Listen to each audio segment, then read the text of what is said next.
नमस्कार।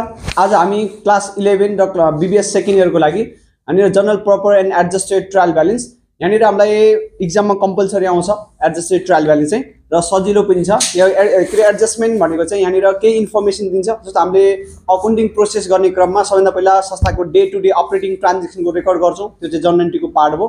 Journal entry भनेको journal is a date wise record of all the business transaction भन्छ।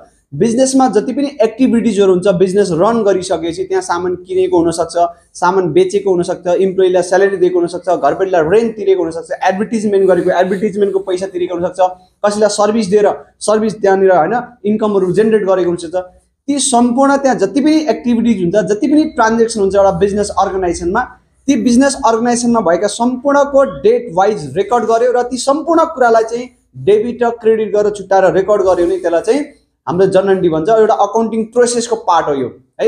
पहिला journal entry बनाउने र त्यो जर्नल एन्ट्रीमा अब त्यहाँनिर क्याशको ट्रान्जेक्सन हेर्नु पर्यो। क्याशको रियल कारोबार कति भयो, हामीसँग अहिले फर्निचर कति छ, हामीले स्यालेरी कति पे गर्यो, रेन्ट कति पे गर्यो र छुट्टा छुट्टै राख्यो। रेन्ट कति तिर्यो हैन, स्यालेरी कति तिर्यो, फर्निचर कति किनेर ल्याएको छ, हामीसँग क्यापिटल कति छ, लोन कति छ, यी सम्पूर्ण कुराको छुट्टा छुट्टै रेकर्ड राख्यो भने त्यसलाई लेजर भन्छ है। लेजर भनेको सेपरेट सेट अफ अकाउन्ट। अनि यहाँनिर त्यसपछि हामीले के गर्छौँ, ती सम्पूर्ण रेकर्डहरूको चाहिँ एउटा चाहिँ हामीले चाहिँ के गर्नुपर्ने हुन्छ भने करेक्सन गर्नुपर्ने हुन्छ। अथवा त्यहाँनिर हामीले गरेका रेकर्डहरू ठिक छ कि छैन, अथवा हाम्रो डेबिट र क्रेडिट बराबर भइरहेछ कि छैन, त्यो करेक्ट गर्नलाई ट्रायल ब्यालेन्स बनाउँछ। र ट्रायल ब्यालेन्स बनाइसकेपछि केही आइटमहरू रेकर्ड गर्न बाँकी छ भने त्यही बाँकी भएका आइटमलाई चाहिँ कसरी चाहिँ एडजस्ट गरेर लाने हैन। कम्पनीले इयरको इनमा जाँदा जुन स्टेटमेन्ट बनाउनु पर्ने हुन्छ त्यो स्टेटमेन्टमा रेकर्ड छुट्नु त भएन। त्यो स्टेटमेन्ट बनाउँदाखेरि त्यसलाई फाइनेन्शियल स्टेटमेन्ट भन्छ। इयरको इनमा गएर हरेक कम्पनीले बनाउनु पर्ने हुन्छ र त्यो इन्कम स्टेटमेन्ट हुन्छ, एउटा रिटेन अर्निङ हुन्छ, एउटा चाहिँ ब्यालेन्स सिट हुन्छ, अरू चाहिँ क्याश फ्लो स्टेटमेन्ट हुन्छ। र त्यहाँनिर चाहिँ एक्ज्याक्टली वर्षभरि भएको सम्पूर्ण कारोबारको चाहिँ रेकर्डको त्यहाँ आएको हुनुपर्छ है। अब त्यो बनाउने क्रममा त्यहाँनिर केही मिसिङ इन्ट्रीहरू मिसिङ भने ती मिसिङ भएका इन्ट्रीलाई कसरी एडजस्ट गर्ने हैन, रियल अमाउन्ट चाहिँ त्यहाँ कसरी रेकर्ड गर्ने, यो कुराको बारेमा हामीले यहाँ छलफल गर्छौँ। यहाँनिर हामी एडजस्टेड ट्रायल ब्यालेन्स छ। ट्रायल ब्यालेन्समा जुन एडिसनल आइटमहरू हुन्छ ती आइटमलाई कसरी एडजस्ट गर्ने त ल ट्रायल ब्यालेन्स भनेको डेबिट र क्रेडिट बराबर भइरहेछ या छैन त्यो चेक गर्ने हो।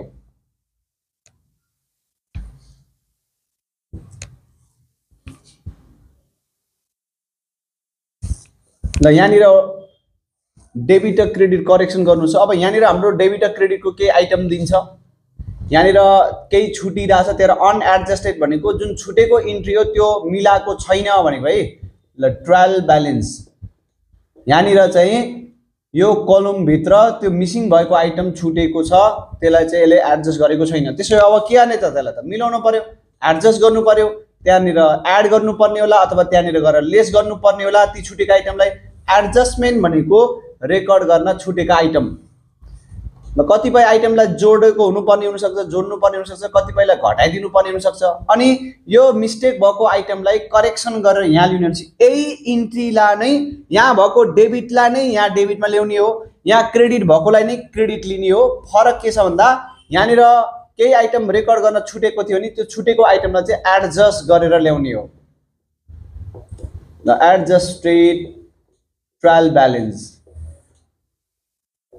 ल एउटा डेबिट कलम एउटा क्रेडिट कलम चाहिँ यही इन्ट्रीलाई नै करेक्ट गरेर चाहिँ त्यो थर्ड उसमा लेख्यो है हामीले।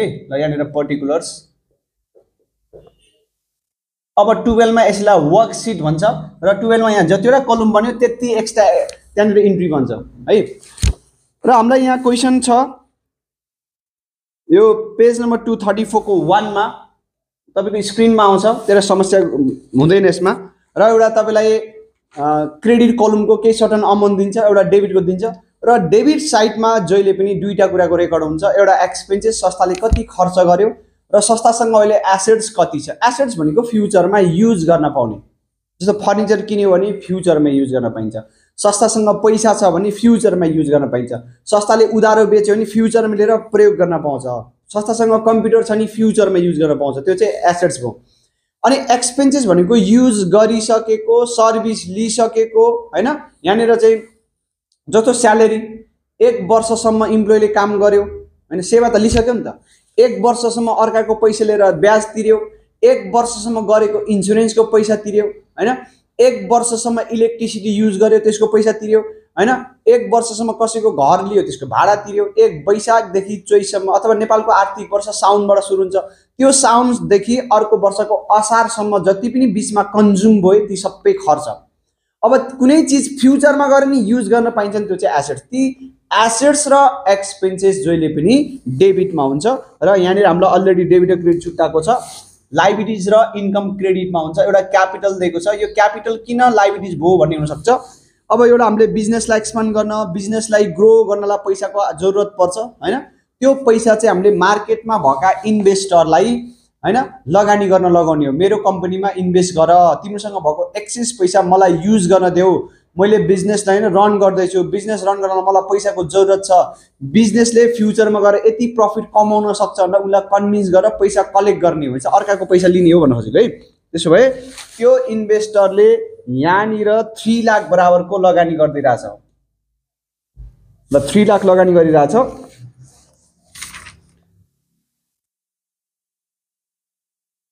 ल यहाँनिर यो क्वेसन गरिसकेको क्वेसन रहेछ, मैले अलिकति अर्को क्वेसन गरेँ। ल क्यास इन ह्यान्ड, ल मैले क्वेसन नम्बर 2 को गर्यो। ल क्यास इन ह्यान्ड भनेको संस्थासँग पैसा भएको है। यदि संस्थासँग पैसा छ भने त्यो पैसालाई फ्युचरमा गएर युज गर्न पाउँछ, द्याट इज एसेट्स। यहाँनिर डेबिट र क्रेडिट जिगज्याग गरेर दिएको छ, मैले पहिला डेबिटको मात्र राखेँ। फर्निचर, यदि फर्निचर छ भने त्यो फर्निचरलाई फ्युचरमा गएर युज गर्न पाउँछ, फ्युचरमा गएर युज गर्न पाउँछ भने द्याट इज एसेट्स। यहाँनिर छ हाम्रो 25,000। अर्को छ हामीसँग ड्रइङ भनेर, ल ड्रइङ भनेर छ यहाँनिर अहिले 5,000। ड्रइङ भनेको सुरुमा लगेर ओनरले संस्थामा लगानी गर्यो हुन्थ्यो क्यापिटल, त्यही क्यापिटल ओनरले नै पैसा निकाल्यो भनेको, अरूले निकाल्न त मिल्दैन। इम्प्लोइले संस्थाको पैसा व्यक्तिगत प्रयोजनको लागि युज गर्न पाइन्न, त्यहाँ राम श्याम हरिले लगानी गर्यो, त्यही इन्भेस्टरले निकाल्दिन सक्छ, त्यसलाई ड्रइङ भन्छ। र प्रिपेड वेजेस भनेर 20,000 दिएको छ। यो प्रिपेड भन्दा अगाडि थपियो भने लेबरले काम गरेका छैन अथवा लेबरबाट हामीले सर्भिस चाहिँ लिएको छैन, तर पैसा चाहिँ हामीले तिरिसक्यौँ। अब लेबरलाई आज पैसा तिरेर फ्युचरमा काम गराउने भने हो, फ्युचरमा गएर सर्भिस लिने भनेको। यदि फ्युचरमा गएर युज गर्न पाइन्छ, फ्युचरमा गएर सर्भिस आउँछ भने द्याट इज एसेट्स। एसेट्स भनेको युज फ्युचरमा गर्न पाइने। स्यालेरी हैन, स्यालेरी भनेको इम्प्लोइले काम गर्यो, इम्प्लोइले काम गरेपछि हामीले सेवा लियौँ, हामीले सेवा लियौँ द्याट इज एक्सपेन्सेस। मैले डेबिटको मात्र राखिरहेको छु। अनि अर्को छ यहाँ पर्चेस, डेबिटको राखेर सकियो। पहिला डेबिट त्यसपछि क्रेडिट राख्नुहोस्, सही हुन्छ कि त पहिला क्रेडिटमा राख्नुहोस् अनि पछि डेबिट राख्नुहोस्, होइन नि कन्फ्युजन हुन्छ, गाह्रो होला। कमिसन रिसिभ भनेको छ। कमिसन रिसिभ भनेको जस्तो मैले तपाईँलाई एउटा कस्मेटिकको इक्जाम्पल दिएको थिएँ। यो मेरो कस्मेटिक पसल र मेरो कस्मेटिक पसलमा सनसिल्क कम्पनीले यति एरिया मलाई दिनुहोस्, युज गर्न दिनुहोस् भन्दा यो एरिया युज गर्न दिएँ, युज गर्न दिएपछि केही मैले त सेवा दिएँ नि त अरूलाई, अनि उसले मलाई कमिसन दिन्छ। त्यो कमिसन रिसिभ भनेको इक्जाम्पलको लागि। अर्को सेल्स, मैले कस्टमरलाई सामान बेच्यो भनेपछि मैले अरूलाई सर्भिस दियो, अरूलाई सर्भिस दिनु भनेको द्याट इज इन्कम। ल अर्को छ हाम्रो क्यापिटल। क्यापिटल भनेको यो संस्थामा लगानी गर्ने इन्भेस्टरको पैसा हैन, ती इन्भेस्टरलाई कम्पनीले फ्युचरमा प्रफिट दिनुपर्ने हुन्छ। ल यहाँनिर हाम्रो एडिसनल छ। एडिसनल भनेको यति रेकर्ड गरिसकेपछि यहाँनिर 3टा आइटम रेकर्ड भएको छैन, अब त्यसलाई कसरी एडजस्ट गर्ने त? त्यसो भए यो अमाउन्ट जुन छ करेक्ट छैन, अब त्यसलाई करेक्ट गर्ने काम गर्नु पर्यो। एउटा डेप्रिसिएसन अन फर्निचर 7500 भनेको छ। अब यदि मसिन किन्यो भने, यदि मसिन किन्यो, फर्निचर किन्यो भने त्यसको भेल्यु हरेक वर्ष घट्दै जान्छ, त्यही भएर हरेक वर्ष रिभ्यालुएसन गर्नुपर्छ। ल डेप्रिसिएसन अन फर्निचर भनेको छ। अर्को आउटस्ट्यान्डिङ स्यालेरी भनेको छ। आउटस्ट्यान्डिङ स्यालेरी भनेको इम्प्लोइजलाई काम गरे बापत 1500 दिन बाँकी, त्यसो एउटा यो फर्निचरको डेप्रिसिएसन भएको छ भन्छ। एउटा आउटस्ट्यान्डिङ स्यालेरी भनेर इम्प्लोइलाई स्यालेरी दिन बाँकी हुने यसलाई करेक्सन गर्ने है। अझै एउटा छ प्रिपेड वेजेस एक्सपायर्ड भनेर दिएको छ। ल प्रिपेड वेजेस एक्सपायर्ड, प्रिपेड भन्यो भने सर्भिस नलिएको है, सर्भिस लिएको छैन, हामीले लेबरलाई युज गर्न पाएको छैन। एक्सपायर्ड भनेको युज गरेको। ल टोटल गर्छौँ हामी यहाँनिर।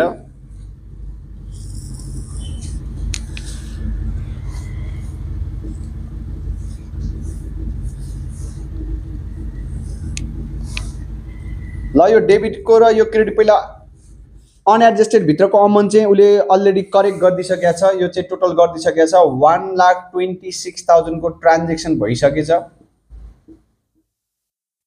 अब यहाँनिर कति छुट्यो यो 7,500 यो 9 टु 11,000। ल 11,000 को रेकर्ड गर्न बाँकी, एडजस्टमेन्ट भनेको रेकर्ड गर्न बाँकी भएको त्यो अमाउन्ट कति भन्दा त्यही जोड्ने। यहाँ 4 वटा छ भने 4 वटाको भेल्यु जोड्ने, 5 वटा एडिसनल छ भने 5 वटाको जोड्ने। अब यसलाई एडजस्ट गरौँ के केलाई मिलाउनु बाँकी, एउटा फर्निचर, एउटा स्यालेरी, अर्को वेजेसको भेल्यु, यी तीनटालाई चाहिँ मिलाउन पर्ने भएछ। अब फर्निचरको मिलाउँछु। अब फर्निचर किन्ने बेलामा 25,000 को थियो, फर्निचर 25,000 मा किनेर लिएको है। अब एक वर्षको अन्तिममा है, जस्तो सपोज जनवरीमा लियो, डिसेम्बर गएर भ्यालुएसन गर्दा त्यो फर्निचर जस्ताको तस्तै हुन्न, केही सर्टन पार्ट अमाउन्ट भेल्यु घट्छ। जस्तो हामीले 1 लाखमा एउटा मोबाइल किन्यौँ भने 1 वर्षपछि त्यसको भेल्यु 1 लाख त हुन्न। युज गरे पनि युज नगरे पनि टाइम पास भइसक्यो, मार्केटमा नयाँ टेक्नोलोजी आइसक्यो हैन, कस्टमरको चाहिँ त्यहाँनिर चाहनाहरू चेन्ज भइसक्यो, धेरै कारणले डेप्रिसिएसन हुन्छ, टुटफुट हुन्छ हैन, मार्केटमा नयाँ आइसकेको हुन्छ, त्यही भएर त्यसको भेल्यु आफै घट्दै जान्छ। हामीले किनेको फर्निचर जुन 25,000 थियो, त्यो 25,000 मा एक वर्षको पिरियडमा 7,500 बराबरको भेल्यु हामीले कन्ज्युम गर्यौं अथवा 7,500 बराबरको भेल्यु घट्यो भन्छ, यसलाई घटाउनु पर्यो। डेबिट भए त एड हुन्छ, डेप्रिसिएसन त भेल्यु घट्छ, लेस गर्नु पर्यो। यहाँबाट 7,500 को भेल्यु घटाउनु पर्यो। यो डेबिटमा भएको आइटमलाई लगेर क्रेडिटमा चाहिँ राख्न पाइन्न, किनभने डेबिटमा जहिले पनि एसेट्स र एक्सपेन्सेस हुन्छ, त्यसैले डेबिटको आइटम डेबिट हुनुपर्छ। 25,000 मा 7,500 घट्यो भने 17,500 को बाँकी भयो। अघि यो डेबिट थियो, तेरो डेबिट, यो भएर यो हेरेर राख्दैन, यो डेबिटमा छ यता पनि डेबिटमा, यहाँ क्रेडिट छ भने यता पनि क्रेडिटमा। ल यो यसमा एडिसनल भएको भएर एस्ट्रिक लगाएको। अर्को आउटस्ट्यान्डिङ स्यालेरी भन्दा इम्प्लोइलाई 1,500 तिर्न बाँकी भन्यो। इम्प्लोइले काम गरेर 20,000 लगिसक्यो है, इम्प्लोइले काम गरेर 20,000 चाहिँ लगेको छ, 1,500 हामीले दिएको छैन भनेको छ। त्यसो भए इम्प्लोइले 20,000 को काम गरेको होइन रहेछ, किनभने 20,000 इम्प्लोइले पैसा लगिसकेको छ, अझै हामीले 1,500 तिर्न बाँकी छ, त्यसै जोड्नु पर्यो हैन। यसलाई 1,500 बाँकी छ रे तिर्न भने चाहिँ इम्प्लोइले कतिको काम गरे रहेछ, डेबिट अमाउन्ट के हुन्छ, एड हुन्छ, 21,500 को काम गरे रहेछ। इम्प्लोइले हामीहरूलाई चाहिँ 21,500 बराबरको सर्भिस दिएको रहेछ, हाम्रोमा त्यति अमाउन्ट बराबरको उसले चाहिँ टाइम स्पेन्ड गरेको रहेछ, उसँग भएको ट्यालेन्टले हामीले युज गरेको है। इम्प्लोइले हाम्रोमा चाहिँ 21,500 को काम गर्यो, हामीले चाहिँ 20,000 दिएको रहेछ, तेरो 1,500 बाँकी भन्छ।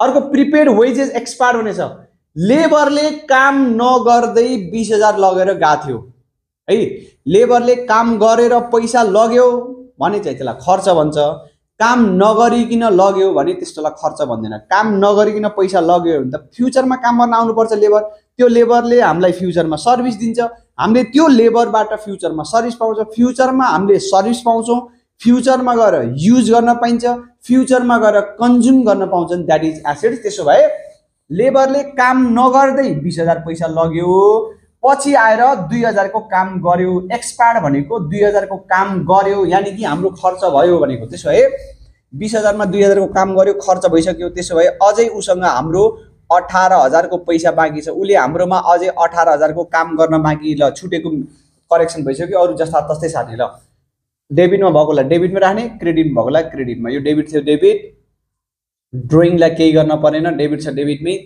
डेबिटको लागि क्रेडिटमा लगेर राख्न पाइन्न, जस्ताको तस्तै गर्ने हो। ल अब यो तीनटा आइटम क्रेडिट छ नि क्रेडिटमै सार्ने हो।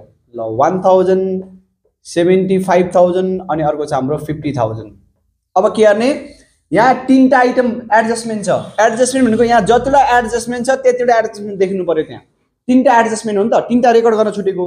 अब तीनटा हुनु पर्यो, यो साइडमा तीनटा हुनु पर्यो, यो साइडमा तीनटा हुनु पर्यो, छैन यो साइडमा जोड्दा एउटा देखियो, यो साइडमा जोड्दा दुईटा। हाम्रो एडजस्टमेन्ट एउटा मात्र त होइन, हाम्रो एडजस्टमेन्ट दुईटा मात्र त होइन, त्यसै के गर्ने, तीनटा भएको भने तीनटा देखाउनु पर्यो। अब कसरी सम्भव छ, यी क्रेडिटमा भएकोलाई अब चाहिँ डेबिटतिर लिएर राख्ने, यो डेबिट भएकोलाई क्रेडिट गर्ने, क्रस गर्ने, तर अमाउन्ट चाहिँ आफ्नो ठाउँमा राख्ने।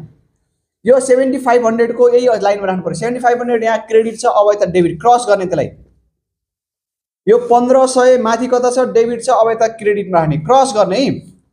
ल 2,000 यो 2000 डेबिट सरी क्रेडिट छ, यहाँ डेबिट जोड्ने तीनटा भयो कि भएन, यहाँ तीनटा छुटेको थियो 1 2 3 1 2 3 13 बराबर आयो। अनि यो क्रस भएका आइटमलाई जुरुक्क उचालेर यहाँ राख्ने, जस्ताको तस्तै डेबिटमा बगुलाई डेबिट राख्ने, क्रेडिट बगुलाई क्रेडिट राख्ने, जस्ताको तस्तै पोस्टिङ गर्ने। र यहाँनिर हामीलाई अब यहीलाई यहाँ लिएको हो, यो तीनटा आइटम जस्ता तस्तै छ, यो तीनटा जोड्दा 1,26,000 भएको थियो, यहाँ 1500 जोडेको छ, यही अमाउन्टमा 1500 जोडे नि भयो। होइन सर म त क्यालकुलेट गर्छु, मलाई त अरूको विश्वास लाग्दैन भन्ने लाग्छ भने सक्नुहुन्छ तपाईँले क्यालकुलेट गर्न। त्यसै मैले एकचोटि गरेँ 1,27,500 र यता पनि डेबिट र क्रेडिट लेखेको जहिले पनि बराबर हुन्छ। ल समयको लागि धन्यवाद, लाइक सब्सक्राइब गर्न नभुल्नु होला है त।